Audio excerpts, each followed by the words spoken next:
Hello and welcome to my video. Today we're going to talk about the most recent news that came out regarding Aurora. This is probably one of the most exciting weeks since I've owned the stock. Well, at least in my opinion. On November 20th, 2017, Aurora announced that they plan to do a hostile takeover bid on Canimed. While efforts have been made to engage and have a constructive dialogue with Canimed's board and management about the strong merits of their offer, their refusal to enter into such a discussion, along with the powerful strategic rationale for the combination, leaves Aurora no recourse at this point but to launch a hostile offer for the company. Aurora believes there is a good chance that more than 66 2/3% of the outstanding shares will be tendered to the offer, and therefore the offer will be successful. 38% of Canimed's shareholders have already agreed to the initial offer, so this deal should be successful. If Aurora does not discover or find anything else wrong with Canimed, Aurora intends to start bidding for Canimed during the week of November 20th, 2017, and mail out the appropriate documents to Canimed's registered shareholders. Aurora expects that the offer, when made, will remain open for acceptance for at least 105 calendar days from the date of the commencement of the offer. So we basically have to wait no more than 105 days before we see this offer proceed. I have never even heard of Canimed until Aurora announced it. Cam Batley mentioned in an interview once one of the reasons why 38% of their shareholders want to merge with Aurora. That's because Canimed used to be the #1 licensed producer in Canada and is now rated the 10th, and the shareholders want to return to their former glory. Aurora also outlined the conditions of its offer, including that Canimed's recently proposed acquisition of New Strike not proceed and be terminated. I believe Aurora sees a vision for Canimed and doesn't just want to acquire some random producer. They probably also want Canimed's ability to make medical pills and their 20,000 medical patients, and the growing facility is just a bonus.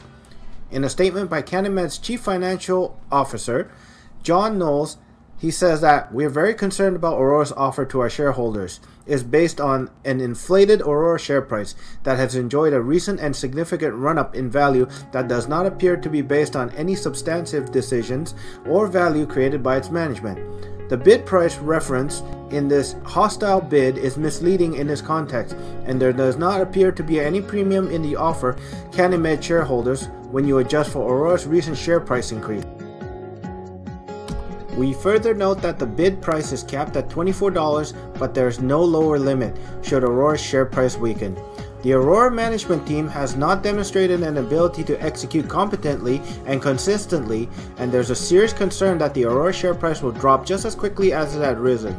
There's no credible plan to deliver long-term value to shareholders," said Brent Zettel, the president and CEO of Canimed.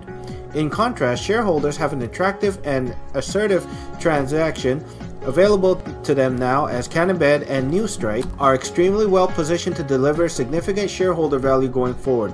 Clearly, Canimed is showing very hostile feelings towards Aurora. If the Aurora share price drops back down, I would definitely pick up more shares, and I know a lot of people are also hoping to be able to pick up more shares. On November 23rd, 2017, Aurora has invested $3.2 million into Hemco Food and Fiber Incorporated. Aurora now holds approximately 33.6% of Hemco stocks. Additionally, Aurora has an option to purchase further shares from Hemco, which could raise their shareholdings of Hemco up to 50%.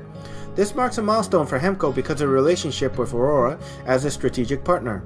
With upcoming proposed changes in the legislation and the resources available to Hemco, under the strong and supportive partnership of Aurora, both companies will now be able to dramatically accelerate the implementation of their commercial strategy and pursue growth aggressively both within Canada and globally. On the same day, Aurora announced that the company has signed an agreement for the acquisition of 100% of the issued and outstanding shares of Larsen Limited. The terms of the transaction are undisclosed, but include performance-based milestones payments as well as certain Aurora standards. Larsen is a Canadian company that has set the industry standard in high-tech, automated, environmentally controlled greenhouses for over 30 years. They have consulted on the design, engineering, and construction oversight of many of the world's most advanced greenhouse cultivation facilities. Best known for the successful implementation of cutting-edge automation features, their designs generate exceptional yields and the use of advanced energy-efficient materials and technologies. Larsen has been involved with over 1,000 projects around the globe.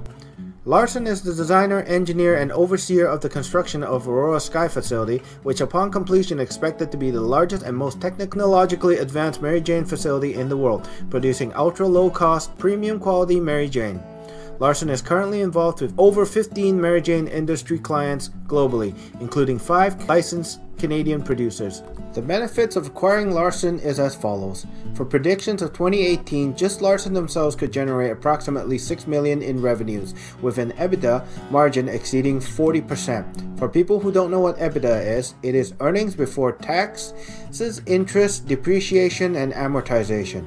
Larson will be able to dedicate additional resources to developing unique technologies exclusively for Aurora, further extending the company's industry-leading innovation track record.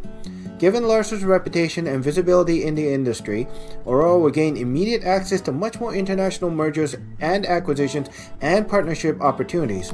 Instead of Aurora having to focus their attention and resources to construction management projects, Larson can take care of those details for them. Aurora can then focus on growing the company more aggressively. The last and final piece of news I am going to talk about is Aurora acquiring H2 Biopharma Incorporated. H2 is at the late stages of access to cannabis for medical purposes regulations based in Lachute, Quebec. They are currently completing a state-of-the-art, purpose-built, 48,000 square feet cannabis production facility less than an hour from Montreal and near the Pierre-Elliott Trudeau International Airport. Upon completion, which is anticipated before the end of 2017, the Lachute facility is projected to produce approximately 45,000 kilograms of high-quality Mary Jane. The facility is located on 46 acres of land, which H2 has the right to acquire for $136,000. This property has access to ample low-cost power, water, and infrastructure to support a very significant capacity expansion up to or beyond the scale of the company's 800,000 square feet Aurora Sky facility currently under construction. This is excellent news because this gives Aurora the ability to create another Aurora Sky facility close to another international airport, giving them the ability to ship product on the same level as Amazon. Saving the best for last, this is only a prediction, but I believe this will come true because Aurora has $340 million in liquid cash. On July 12, 2017, Aurora was pleased to announce that its wholly owned subsidiary, Padanios, has successfully passed the first stage of the tender application process to become a licensed producer of MJ in Germany. As a result of this initial stage evaluations, the German Federal Institute for Medicines and Medicinal Products has requested Padanios participation in second and final stage of the application process, which involves a competitive bid proposal and contract negotiations to cultivate, process, store, package, and deliver cannabis for medical purposes in Germany.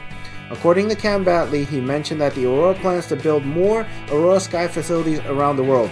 This is only a prediction, but once Padanios gets their cultivation license, I believe Aurora will announce construction on another Aurora Sky in Germany. I believe Aurora will be a better investment than my Facebook investment just because my average is so low. Aurora stock right now is highly volatile.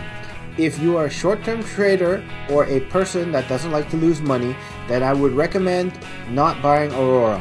Long-term, I can see this stock potentially becoming $100 within 5 years time frame, but remember, this is just my predictions. For short-term buyers, the stocks might drop dramatically in price. I hope you enjoyed my video. If you dislike this content, please give me a thumbs down. Please subscribe for future updates. Thank you for watching and have a nice day.